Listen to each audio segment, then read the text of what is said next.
Anything stand out to you that you liked and you thought was consistent about the performance? I think it just starts with a very professional approach from our team.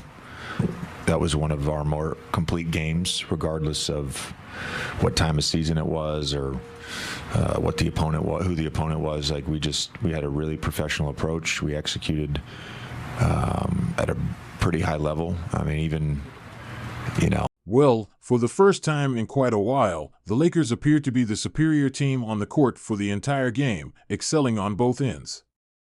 Naturally, this performance came against the Washington Wizards, who are not a strong team, just a young squad with fewer than 10 wins this season. Therefore, winning against that team was essential, or it would have been quite disappointing, but thankfully they succeeded. You shouldn't overreact to a game like this or derive too much from it. However, there are a few positive takeaways, such as their execution, defensive commitment, and on the offensive end, a player they perhaps shouldn't consider trading for, which was clear tonight. The player I'm referring to is Jonas Valanciunas. Many Lakers fans seem interested in him, and I've heard discussions about trading for him. I'm not trying to criticize him too harshly, but he doesn't fit their needs behind Anthony Davis as the starting center. It's important to note that he struggled defensively throughout the game. If you watched, you noticed his poor rim protection, lack of switchability, and overall defensive weaknesses. From this perspective, I believe the trade talks should be put to rest and maybe not revisited in the future. Here are a few takeaways from the Lakers game. LeBron and Anthony Davis performed well, which was expected against this opponent, totaling 50 points, 26 rebounds, and 18 assists while committing only 6 turnovers, with 5 from LeBron, who recorded a triple-double. They should look dominant against such teams.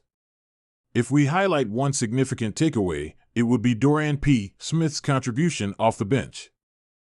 I mention this often because he should eventually be in the starting lineup. It doesn't need to happen immediately, but it should occur sooner rather than later, in my view. We learned he's on a minutes restriction due to an earlier ankle injury from his time with the Brooklyn Nets, which is still causing him some trouble. He's currently limited to around 25 minutes per game. This limitation affects whether he starts or comes off the bench. The preference is for him to come off the bench, but I hope to see a change soon. In tonight's game, he scored 16 points, hitting 4 3-pointers and shooting 6 of 8 from the field in just 22 minutes, comparing favorably to Rui Hachimura, who scored 9 points, including 2 from beyond the arc, shot 4 of 10 from the field, grabbed 5 rebounds, and demonstrated at best subpar defense, not only in this game but in essentially every game. When compared, D'Angelo Russell is clearly less effective defensively and overall doesn't fit well into their starting group if you ask me. This doesn't have to change just yet, but I would like to see it adjusted eventually. After that, the team shot fairly well from the field overall and rebounded effectively, achieving 59 total rebounds against Washington's 57. Which is a high tally for both squads and definitely one of the Lakers' season bests thus far, as they rarely grab more than 50, so that's a positive for them. Additionally, only having 10 turnovers is below their seasonal average, which is certainly desirable against a defense like the one they faced tonight. Overall, while we shouldn't overanalyze this performance, a win is a win, and they certainly needed this one to regain momentum, hoping they can keep it going in the future. However, one takeaway is that Jonas Valanciunas should probably be removed from your trade target list, as his performance tonight doesn't align with what the team requires. Dorian F. Smith certainly demonstrating he deserves increased minutes on their roster, a larger role within the rotation, and in my view, eventually to be part of their starting lineup. With that said, I'll let you hear what Bo J.J. Redick had to say regarding maintaining this performance moving forward and what they exhibited tonight overall. Was there anything that stood out to you that you appreciated and found consistent in their performance?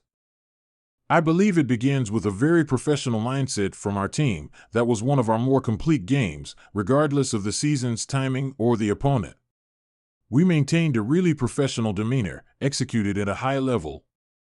Even the 3-point opportunities we generated were excellent. We had some good looks and solid spacing that enabled us to attack, even though we didn't finish at times.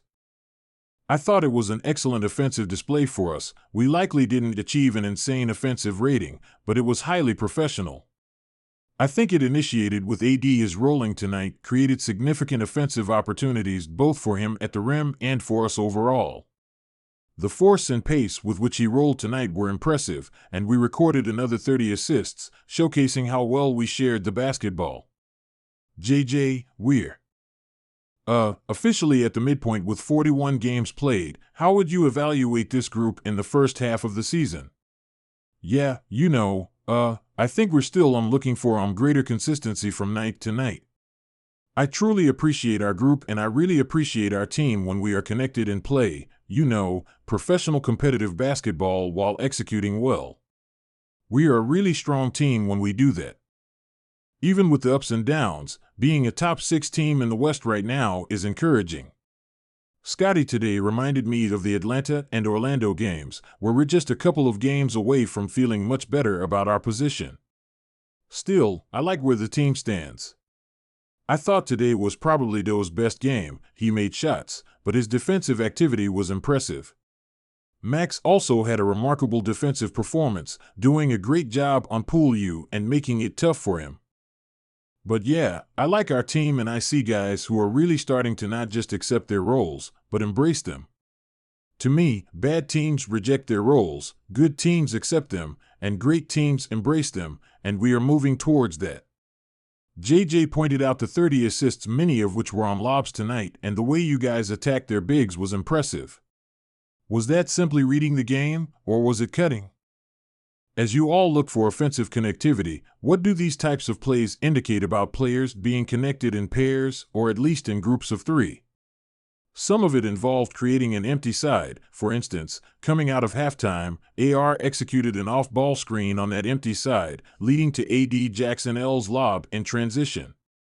We discussed our running patterns and being very detail-oriented about it beforehand, which paid off. Additionally, AD's hard rolling was crucial for us. In the first half, he rolled effectively on several plays. Their low-man defense wasn't strong, and when he was present, it caused some confusion.